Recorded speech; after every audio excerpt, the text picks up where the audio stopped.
Aujourd'hui pour vous, un superbe thème Halloween.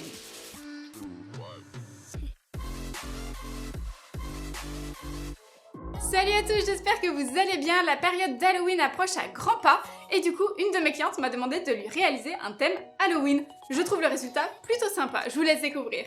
C'est parti, on rentre direct dans le vif du sujet. On essaie de recréer un effet sans frais, bien rouge, mais pas trop gore. Alors j'utilise l'aquagel et des encres avec un pinceau langue de chat, je tapote à peine pour flouter certaines zones. Alors j'ai coupé au montage, mais à cause d'une autre méthode que j'ai voulu essayer à l'aveugle et qui n'était pas du tout concluante, ma cliente a gardé plein de vernis pourpre dans les cusicules et moi aussi d'ailleurs. Juste s'il ne s'agit pas de sang, je préfère vous rassurer. Je rajoute au compte-gouttes un peu de couleur, histoire d'intensifier un peu plus. Et même chose, je travaille avec le pinceau pour répartir différemment l'effet et très franchement, un pinceau plat ou à gel aurait aussi pu faire l'affaire. Juste il faut le faire tout de suite pour ne pas que ça coule trop à cause de l'aquagel. Une fois que l'aspect nous plaît, c'est tout bon, on peut filer sous la lampe quelques secondes. Pour notre index, j'applique une fine couche de base puisqu'on va faire une araignée. Et la base me permet d'avoir un terrain un peu collant, ce sera plus pratique que de dessiner directement sur le gel. Alors on catalyse et pendant ce temps, je travaille l'auriculaire qui lui aura une jolie lune. J'applique donc mon semis en fine couche, je borde bien et je reviens sur mon araignée pour dessiner les pattes l'une après l'autre. J'avoue que c'est une première pour moi, elle va littéralement prendre toute la place sur l'ongle, alors il faut bien calculer et doser la matière. J'ai été très vite plus à l'aise sur les dernières pattes d'ailleurs. En fait, mon modèle veut un thème noir et rouge sur ses mains pour Halloween, alors il faut créer des alternances entre les couleurs pour que ce soit assez harmonieux mais pas too much. Bon, et s'il y a trop de noir, moi je n'hésite pas à essuyer avec un pinceau, un pad ou un bâtonnet, mieux vaut corriger tout de suite. Par contre, il ne faut pas avoir la phobie des araignées, mais vous allez voir, elle sera plutôt glamour celle-ci. Alors je termine de peaufiner mon tracé, d'où l'importance de bien choisir son pinceau. Pour ce type de nail art, c'est plus pratique s'il est bien fin et long. C'est parti pour la seconde couche. Pendant que nos premières pattes catalysent, ça coule assez vite, donc ça laisse peu de temps. Il vaut mieux ne pas se lancer d'un coup. Donc je m'attaque aux deux autres et ainsi de suite. On refile sous la lampe quelques secondes, le temps de continuer notre autre main. C'est juste un petit rythme, après ça va, on prend l'habitude. Là on veut dessiner une lune. Au départ c'est parti en mode croissant de lune. Puis finalement elle a préféré un look pleine lune. En tout cas j'aimerais créer un effet brouillard assez mystérieux, alors j'utilise d'abord mon éponge pour flouter le blanc au milieu et dessiner ensuite au pinceau les contours. Il suffit de ne pas trop dépasser et de visualiser son motif, alors quand c'est possible je préfère dessiner sur la couche collante de mon vernis pour éviter clairement les couches de top coat inutiles. J'avoue que j'adorerais faire un thème complet uniquement en représentant les différentes phases de la lune sur les 10 doigts. Même pour Halloween, ce serait canon en mode simple mais branché. Pour ce type de motif, il faut juste y aller petit à petit. Et on rajoute à peine de matière, sinon on peut très vite noyer son dessin sans s'en rendre compte. Jusque là, en toute franchise, j'y vais à tâtons, c'est-à-dire qu'on ne sait pas encore vraiment ce qu'on va retrouver comme dessin et où surtout.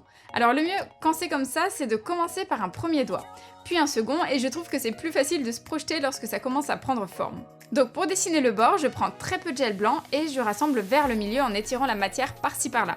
En gros, je n'en rajoute pas, ça ferait trop de blanc, je préfère travailler avec celle que j'ai déjà. Et au contraire, pour créer comme de petits trous qui vont apporter du relief à la lune, je pose mon pinceau presque propre par endroits sur le blanc, toujours non catalysé pour écarter la couleur et laisser apparaître le noir en dessous. Je questionne aussi mon modèle pour savoir si elle préférait porter une lune très marquée ou au contraire plutôt soft. Selon, j'ajuste plus ou moins le style.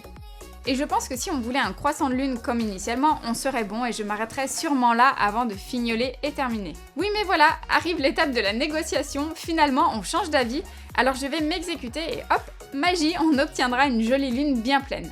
Mais alors difficile de rattraper un cercle qui n'était pas prévu au départ.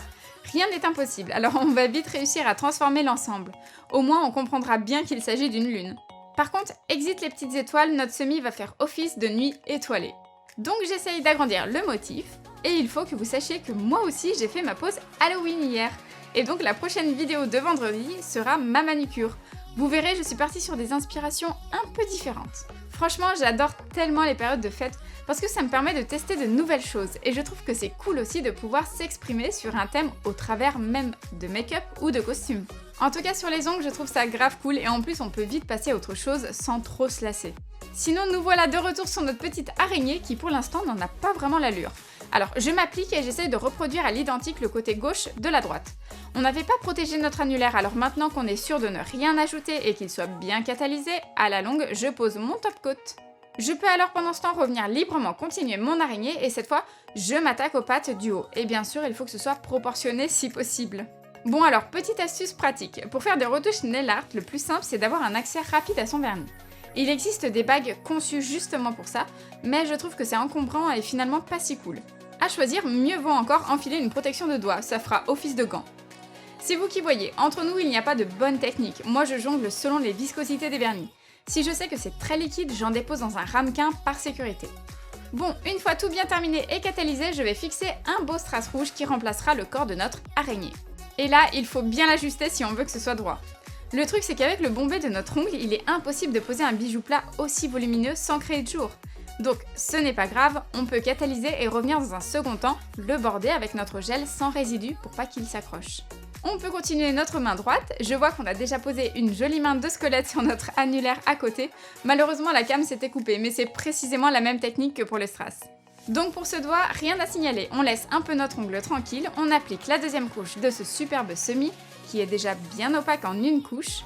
On étire à fond la matière pour obtenir une belle couvrance uniforme, on borde bien et on passe à nouveau sous la lampe. Une fois que c'est fait, je le protège avec mon top coat favori. Il s'agit de l'Extreme Shine de la marque The Gel Bottle, que vous retrouverez en description. Pour moi, il convient au semi comme au posant gel. Pour terminer notre index, on ajoute juste un petit strass noir qui va venir clore le sujet et vraiment terminer le corps de notre araignée. Pour l'index, par contre, on part en mode Total Look Black. Et en mat, s'il vous plaît. Comme ça, on apporte une autre information à notre pose. Pour celles qui aiment, le fait de jouer avec le mat et le brillant est souvent très intéressant et pratique si on ne veut pas trop en faire. Celui-ci, je l'applique au pinceau puisqu'il s'agit de mon color gel préféré d'Ongle 24. C'est simple, il est parfait, en une couche fine et ressort de la lampe sec. Il est donc sans résidus.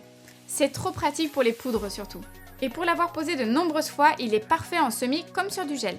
Pour le majeur, on se la joue en mode rouge ensanglanté. Donc j'ai utilisé un VSP glace, ceux qui sont transparents. Et la collection Indigo est top pour ça. Comme celle de beaucoup de marques, je trouve qu'ils se valent tous.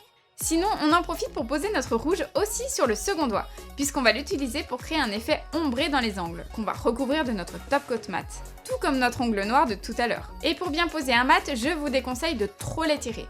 Bon, le but n'est pas d'en déposer un gros paquet, vous vous en doutez, mais juste de ne pas trop laisser de traces de pinceau.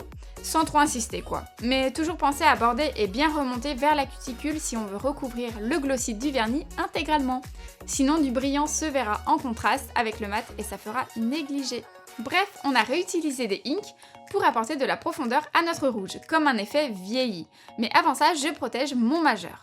Je viens directement déposer l'encre couleur cognac sur mon vernis rouge, encore collant. Alors les encres sèchent simplement à l'air, on peut en mettre tant qu'on veut, mais ensuite il faut les protéger avec un top coat. Vous voyez, ça vient foncer certaines zones, je trouve ça intéressant de jouer avec les couleurs et l'intensité. Comme on ne cherche pas à obtenir un effet marbre, je ne travaille pas au pinceau nail art, ni avec du cleaner ou autre. Juste, j'intensifie selon le style recherché et je peux ensuite matifier. Et si ça coule, on essuie, sinon il faudra limer. Pour les top coat mat, c'est pas si évident, j'en ai essayé au moins 8 de toutes les gammes de prix, je trouve ça énorme et j'ai souvent été déçue, soit à l'usage, soit par l'aspect immédiat. Mais je vous mets toujours en description le lien de celui que je trouve mieux et que j'utilise dans la vidéo. Pour déposer du gel sur du mat, il faut y aller avec douceur si on ne veut pas trop que ça coule de partout. Comme on veut fixer une croix assez volumineuse, je tente de simuler l'endroit sur notre ongle qui sera recouvert du bijou. Voilà, donc on la place gentiment et surtout on évite les gestes brusques ou d'éternuer à ce moment-là. Évidemment, on catalyse pendant au moins 80 secondes, mieux vaut être sûr si on veut que ça tienne. Là, j'ai utilisé un vieux pot gelish qui va me permettre de dessiner une toile argentée sur mon pouce. Je ressors mon pinceau liner puisqu'on va faire du tracé. Une fois bien avancé et catalysé, on protège en brillant. On va placer quelques billes pour créer comme des gouttes et compenser la pose assez dark avec une touche glam et plus légère. Pour l'auriculaire, on pose notre noir de tout à l'heure qu'on va recouvrir de mat avant de percer. Et oui, puisqu'on va ajouter un joli piercing d'ongle qui en réalité est un véritable bijou pour le visage. N'empêche, cette pose aura pris beaucoup plus de temps que je ne pensais, mais cela est dû au fait qu'il n'y avait pas véritablement d'exemple à suivre ou à reproduire et que nous y sommes allés au feeling. Donc la cogite, ça demande du temps. Ici, 3h30 au moins je crois, remplissage inclus bien sûr. Bon, aussi j'admets qu'on a vachement papoté. Sinon, dans le doute, on répartit bien la matière. J'avoue que je ne sais pas pourquoi j'ai autant insisté sur ce doigt. Sûrement que je devais être en train de discuter un peu trop à fond. Je dis ça, mais je me déconcentre jamais vraiment. Et c'est important, je trouve, de savoir relâcher un peu. Pour le pouce et le dernier, on réutilise notre vernis Metalizer. Comme ça, pas de faute de goût et on ne se disperse pas avec trop de couleurs différentes. Donc il restera uni. On posera 2 fines couches et of course, on le protégera. C'est le moment de percer et pour ça j'utilise ma ponceuse et un embout conique que je dédie uniquement au perçage. Il faut une bonne puissance, être ferme et se tenir bien droit à la verticale. Ensuite, un peu galère mais en s'armant d'une bonne pince et de patience, on finit par placer et fermer l'anneau. C'est hyper mignon et surtout ça apporte une autre fantaisie à notre thème Halloween. On hydrate et oui c'est important après n'importe quelle manucure. Honnêtement, vous trouvez que j'exagère si je dis que carrément elle déchire cette pose? Je suis trop contente, je crois que ma mission est réussie. Allez-vous me donner plein de cœurs noirs spécial Halloween en commentaire? Et voilà, cette pose est terminée, j'espère vraiment qu'elle vous aura plu. Si c'est le cas, laissez-moi un petit pouce en l'air. Et vous l'avez peut-être remarqué, j'ai moi-même fait ma pose d'Halloween. Du coup, ça fera l'objet d'une nouvelle vidéo, donc stay tuned, pensez à vous abonner. Je vous fais de gros bisous et je vous dis à vendredi. Ciao!